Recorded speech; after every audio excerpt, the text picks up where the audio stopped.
도토의 이야기 나라.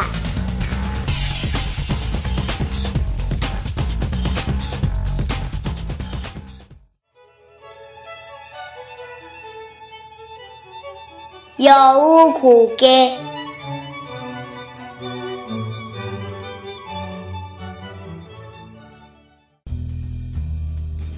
지금의 서울과 경기도 과천의 접경지대에 놓인 고개 남태령은 예전에 여우고개라고 불렀다고 해요. 여우고개는 남쪽 지방에서 서울인 한양으로 올라오기 위해서는 반드시 지나야 하는 고개였지만 사람을 홀리는 여우와 산적들이 많기로 유명했죠. 특히 지방에서 과거 시험을 보기 위해 홀로 서울에 올라오는 지방의 선비들이 여우와 산적들로 인해 많은 어려움을 겪었어요.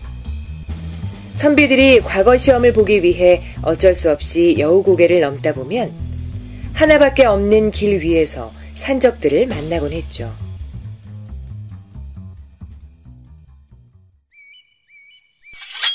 이보슈, 선비 양반. 돈이랑 목숨을 바꾸고 싶지 않으면 어서 있는 돈을 다 내놓으슈. 내가 가진 건 이 책보따리와 쌀 한 줌밖에 없소이다. 그럼 그 보따리와 쌀 한 줌이라도 내놓고 지나가슈. 여우고개의 산적들은 가난한 선비들이라고 해서 봐주는 법이 없었어요. 선비들은 입고 있던 옷이라도 벗어주어야 산적들을 벗어나 한양으로 갈 수 있었죠. 선비님, 무슨 일이라도 당하신 건가요? 한 선비가 산적에게 모든 것을 빼앗기고 황급하게 고개를 넘어가던 중이었어요. 산속이었지만 아리따운 한 처녀가 물동이를 이고 가다가 선비를 발견하곤 물었죠. 산적을 만나 모든 것을 빼앗기고 목숨만 간신히 건졌지 뭡니까? 선비는 처녀에게 산길에서 산적을 만난 이야기를 해주었어요. 정말 안 되셨네요. 괜찮으시면 저희 집에 가셔서 진정을 좀 하고 가세요.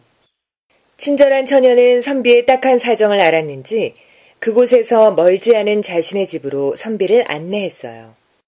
이런 산 중에 이렇게 크고 좋은 집이 있다니 놀랍기만 하군요. 처녀의 집은 산속에 있었지만 크고 으리으리한 집이었어요.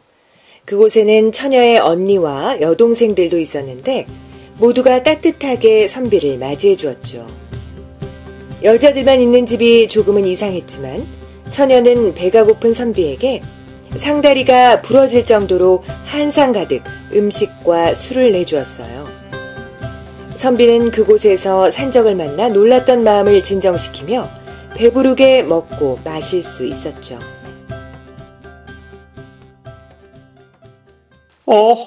여기가 어디지? 얼마나 시간이 지난 거야? 간밤에 처녀가 준 음식과 술을 마시고 잠이 들었던 선비가 정신을 차리고 보니 선비가 일어난 곳은 어느 허름한 초가집이 아니었어요. 초가집은 방바닥이 뚫리고 지붕이 기울어진 폐가나 마찬가지였죠. 선비가 지난밤에 보았던 기와집은 온데간데 없었어요. 선비는 헐레벌떡 일어나 과거 시험이 열리는 시험장으로 뛰어갔어요. 그렇지만 선비는 과거 시험을 볼 수 없었죠. 선비는 처녀가 준 술을 먹고 잠이 든 뒤 사흘 만에 깨어나서 시험 날짜를 지나쳐버린 것이었어요. 내가 여우한테 울려서 과거 시험 기회를 놓쳐버렸구나. 여우고개의 산적과 여우 때문에 많은 사람들이 어려움을 겪는다는 이야기는 곧 한양 임금님의 귀에도 들어갔어요. 지혜로운 임금님은 직접 문제를 해결해야겠다고 마음먹었죠. 임금님은 선비 복장으로 옷을 갈아입은 뒤 많은 군사를 이끌고 여우고개의 아래로 갔어요. 너희들은 숨어서 날 따라오다가 내가 신호를 하면 나오거라. 임금님은 군사들에게 숨어 있으라고 명령한 뒤 지방에서 과거 시험을 보러 온 선비처럼 위장을 하고 여우고개를 넘어가기 시작했어요. 임금님도 여느 선비들처럼 곧 산적을 만날 수 있었죠. 선비 양반, 어디로 가는 길이시오? 목숨이 아깝거든 돈을 내놓으시오. 산적의 두목은 어김없이 선비로 위장한 임금님에게 돈을 내놓으라고 위협했어요. 돈을 조금 갖고 있긴 한데 이렇게 작은 돈을 모아서 언제 부자가 될 수 있겠소? 그럼 뭐 큰 돈이라도 벌 방법이라도 알고 있다는 말이슈? 그럼 이따 마다. 힘이 세긴 했지만 아둔한 산적의 두목은 큰 돈을 벌 수 있다는 선비의 말에 귀가 솔깃하여 그 방법이 무엇인지 물었어요. 두목만 날 조용히 따라오시오. 선비로 위장한 임금님은 산적의 두목에게 선비 복장을 하고 임금님을 따라오라고 말했어요. 큰 돈을 벌 수 있다는 말에 산적 두목은 임금님이 시키는 대로 선비 복장을 하고 임금님을 뒤따라갔죠. 임금님은 산적의 부하들에게 숨어서 임금님과 산적의 뒤를 따라오게 했어요. 임금님과 산적은 얼마 가지 않아 물동이를 이고 가는 아리따운 처녀를 만나게 되었죠. 선비님들은 어디로 가시는 길인가요? 과거 시험을 보러 가는 길이오. 배가 고파 그런데 음식을 좀 나눠줄 수 있겠소? 그야 물론이지요. 저를 따라오세요. 처녀로 둔갑한 여우는 역시나 임금님과 산적 두목을 자신의 집으로 안내했어요.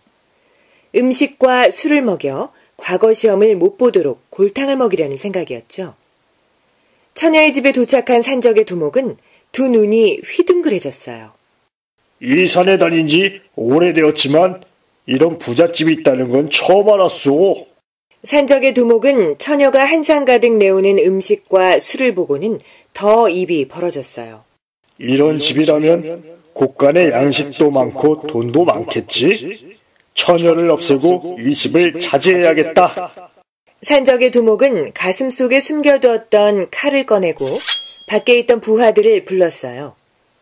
처녀를 죽이고 기와집의 재산을 모두 독차지하기 위한 것이었죠. 너희들은 누구냐? 감히 우리를 공격하겠다고? 산적 두목이 칼을 꺼내자 커다란 기와집은 온데간데 없고 처녀와 처녀의 언니, 동생들은 모두 커다랗고 무시무시한 여우들로 변해버렸어요. 칼을 든 산적대와 여우들의 싸움이 시작된 것이었죠. 산적들은 있는 힘을 다해 여우들을 모두 베어버리고는 기진맥진한 채 쓰러지고 말았어요. 그만큼 여우들도 만만한 상대는 아니었죠. 여봐라! 이자들을 모두 잡아 가두어라. 산적과 여우들의 싸움을 피해 잠시 몸을 숨기고 있던 선비복장의 임금님이 군사들을 이끌고 나타나 이야기했어요.